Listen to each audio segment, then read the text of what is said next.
పిచ్చి దొబ్బిందా నీకు? కారులో మేము చచ్చిపోతుంటే ఆడి మీదే జనాలు పంపిస్తాయంటున్నాను. నువ్వు పోతే తలకూరి పెట్టాల్సిందేనే. అయితే ఏంట్రా ఇప్పుడు అడిగి సన్మానం చేయించమంటావా? ఇలా మాట్లాడతాడేంటి బాబాయ్? నన్నే మాట్లాడచ్చు కదా, సన్ రైజ్ ఎంజాయ్ చేస్తున్నాను.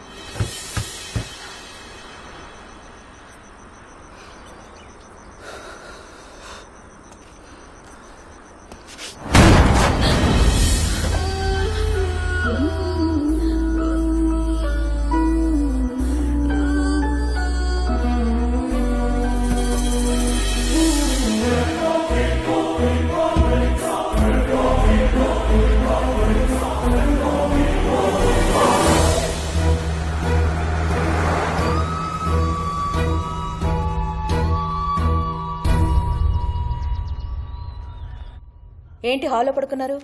మహా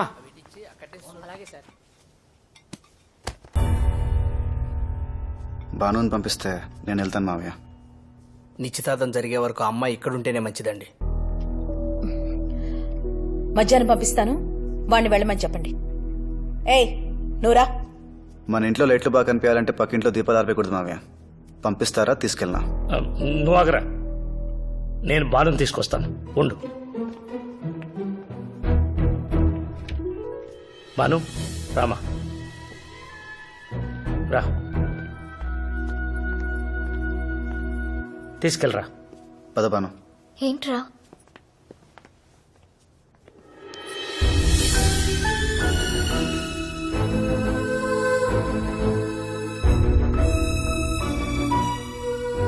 ఎందుకురా వెనక్కొచ్చా? నువ్వు వదిన పెళ్లి చేసుకుంటారనుకున్నాను. ఎందుకు వచ్చేసా? మావయ్య బాధపడకూడదనా?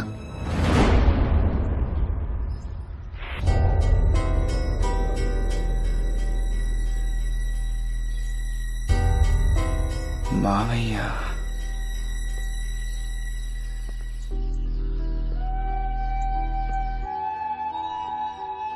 మావయ్య కోసం అనుని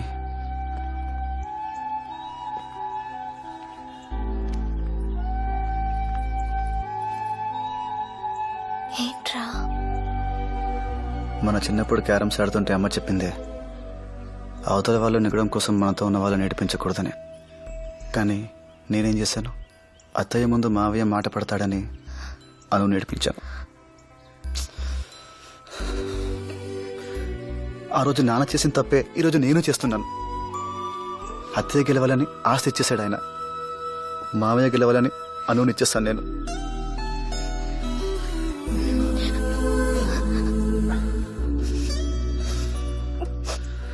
మన ఆనందం మన గెలుపులోనే వెతుక్కోవాలి, అవతల వాళ్ళ గెలుపులో కాదు. Thanks Banu, thanks. ఒక్క నిమిషం బాను.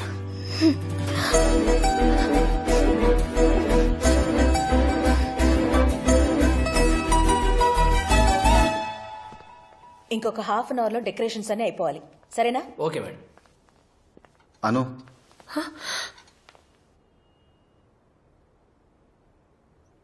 ఒక్కసారి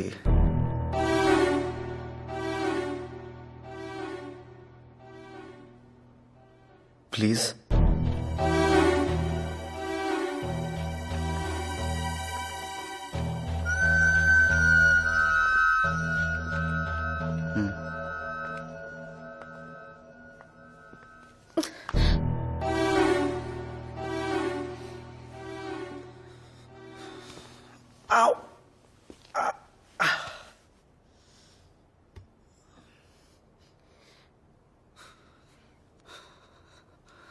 నువ్వు ఒక్క రోజు అంటే 1,00,000 ఖర్చయింది నాకు. లైఫ్ అంతా అంటే భయం వేస్తుందా? వేయదా? మిగతా 9 రోజులు 10,000 కూడా అవ్వలేదు. అది గుర్తొస్తే ధైర్యం రాలేదా?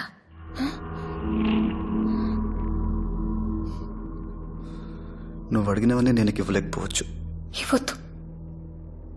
టీవీ ఏసీ అడిగాను, టీవీ ఇచ్చావు. ఏసీ బదులు తాడు కర్ర ఇచ్చావు.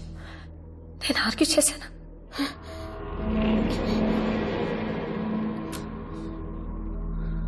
నా కోపం వస్తే ఏం చేస్తానో నాకే తెలీదు. ఇందాక కార్ డోర్ తనినంత గట్టిగా తనకు చచ్చిపోతాను.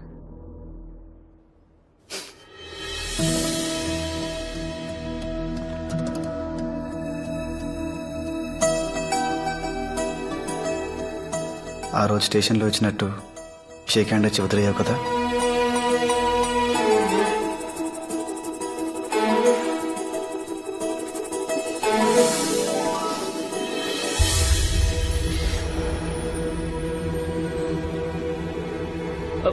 మా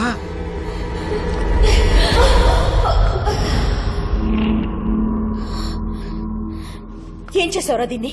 ఏం మత్తు చల్లా? నీ డబ్బు కోసం వల వేశాడే వాడు. వదలరా దాన్ని, వదులు. అది నాది, నా సొత్తు. మీరేనే చెప్పండి దానికి. ఇంకో 2 గంటల్లో నిశ్చితార్థం ఉంది. పెద్ద పెద్ద వాళ్ళంతా వస్తున్నారు. నా పరువేమైపోవాలి.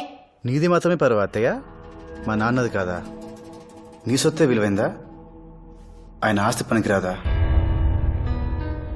మాకు డబ్బు కోసం ట్రాప్ చేయడమే తెలిస్తే మా నాన్న నీకు ఇచ్చిన డబ్బుకి నోట్ రాయించేవాడు, లేదా నీ వ్యాపారంలో వాటా అడిగేవాడు. అదేమేం చేస్తుంటే నువ్వు ఇక్కడ, నేను అక్కడ నిలబడి ఉండేవాళ్ళం. నందు ఇవన్నీ ఎందుకురా ఇప్పుడు? ఆపద్దు మావయ్య, ఆవిడకి ఈరోజు తెలియాలి. ఆవిడెక్కిన పల్లకిని ఎన్ని సంవత్సరాలుగా మేము మోస్తున్నామో ఆవిడకి ఈరోజే క్లియర్ కట్గా తెలిసిపోవాలి.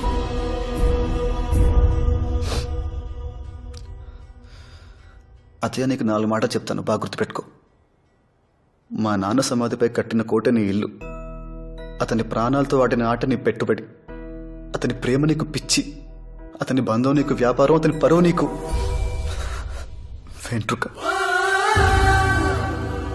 మనం పైకి ఏది విసిరితే రెట్టింపు స్పీడ్తో అదే కిందికి వస్తుంది. పువ్వు విసిరితే పువ్వే, రాయి విసిరితే రాయే.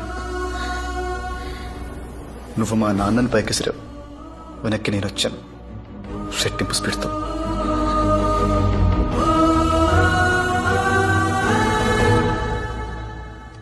నా దగ్గర మీ అంత కోట లేకపోవచ్చు, కానీ రాణి నా దగ్గర ఉంది.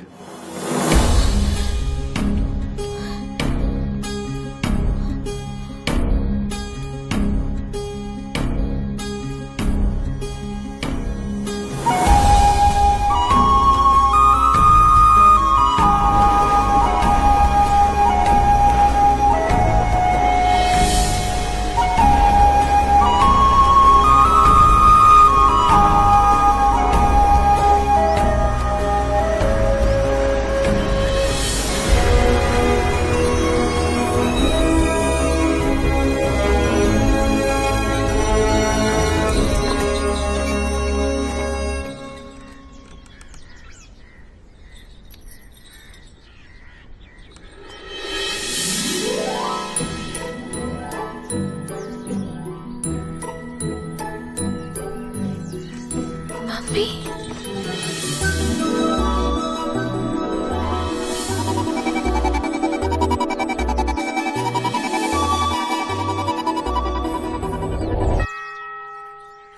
అటు కూడా తిప్పి దూరంగా పట్టుకెళ్లి పారే. నీకసలే బద్ధకం. ఏం చేశావు డాడీ?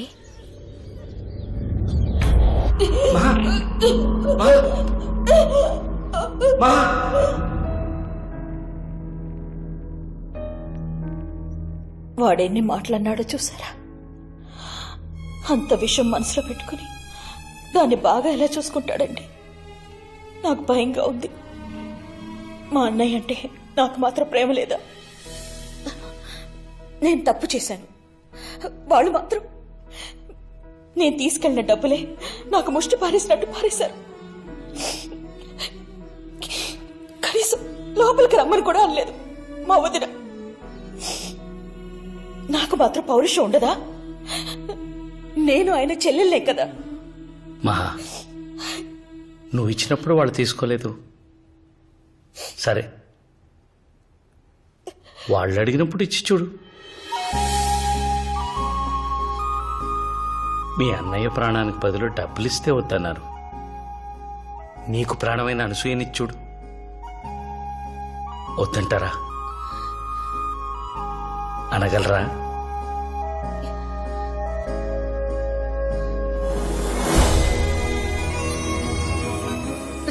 నువ్వు భలే కిలాడి డాడీ.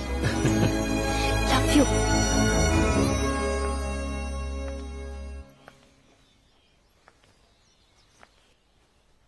ఏది కట్టుకోను మమ్మీ? ఎవరిని కట్టుకోవాలో నన్ను అడిగావా? ఏది కట్టుకోవాలో నేను చెప్పడానికి?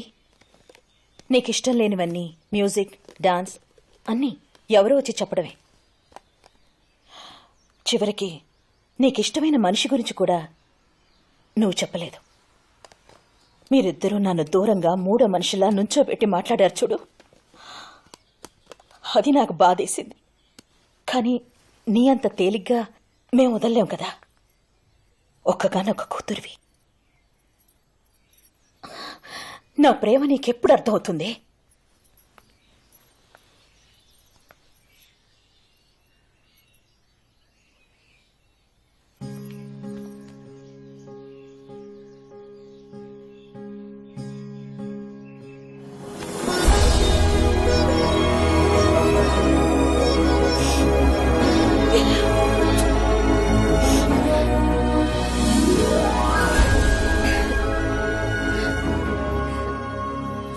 అత్తయ్య వాళ్ళు ఇంటి లోపలికి రావడం నీకేమన్నా ఇబ్బంది? మీ నాన్న పోయి నేను ఏడుస్తుంటే మీ అత్తయ్య డబ్బులు తీసుకొచ్చింది.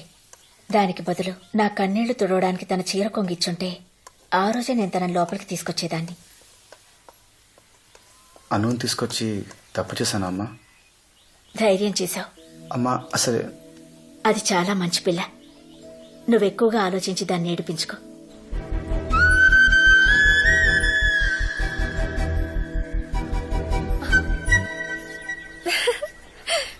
ఇక ఇంట్లో నిన్ను ఖర్చే వాళ్ళు ఎవ్వరూ లేరు, నేను తప్ప. అమ్మకి నా మీద కోపం పోయింది. నాకు ఆవిడంటే భయం పోయింది. నందుకి వాళ్ళ నాన్న గురించిన బాధ పోయింది. నాకు దీని అవసరం తీరిపోయింది. వీడికి ఇలా నడుస్తుంది. నే తీసుకురా. అది నా కూతురంటే ఆడమ్మ మొగుడు లాంటి సంబంధం తీసుకొస్తాను. ఆషాఢం వెళ్ళగానే చేసేద్దాం. నే తింటుంది అందుకు కాదు. రేపు వాళ్ళకి గొడవే విడిపోతే నందు నన్నే చేసుకుంటాడు. అప్పటికి నేనుండాలి కదా, అందుకు. శత్రువులు ఎక్కడో ఉండర్రా. చెల్లెళ్ళు కూతుళ్ళు రూపంలో మారువేషాలు వేసుకుని మన కొంపలోనే తిరుగుతూ ఉంటారు.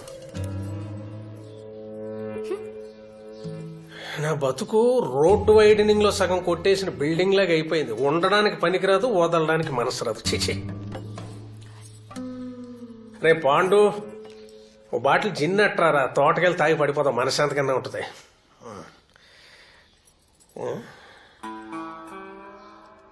మందైనా పట్టమంటారా? మనశాంతిగా ఉంటది.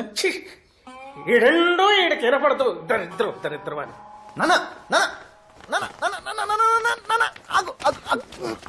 ఆడి పెళ్ళైతే అయిపోయినట్టునా? ఏ శోభనం కూడా అవ్వాలా? అది కదన్నా, వాడి చెల్లి సంబంధం ఆడటానికి ఊరి పొలిమేరలోకి ఒక్క కారు కూడా రానించుడు.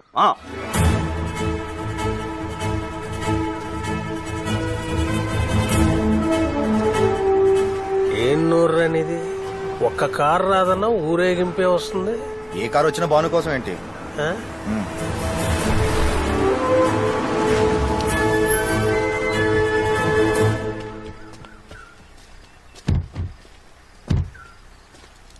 ఎవడ్రా దారా అన్న?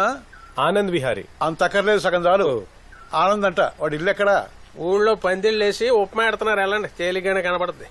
రండి. సంబంధం అడగడానికి ఇన్ని కార్లు వేసుకొచ్చారేంటి?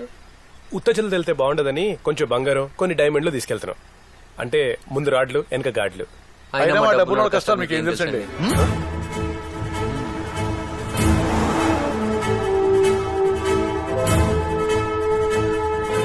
ఆడే డబ్బున్న పిల్లని చేసుకుంటున్నాడంటే ఆడి చెల్లెలు ఇంకా బలిసిన పెట్టేసిందిరా.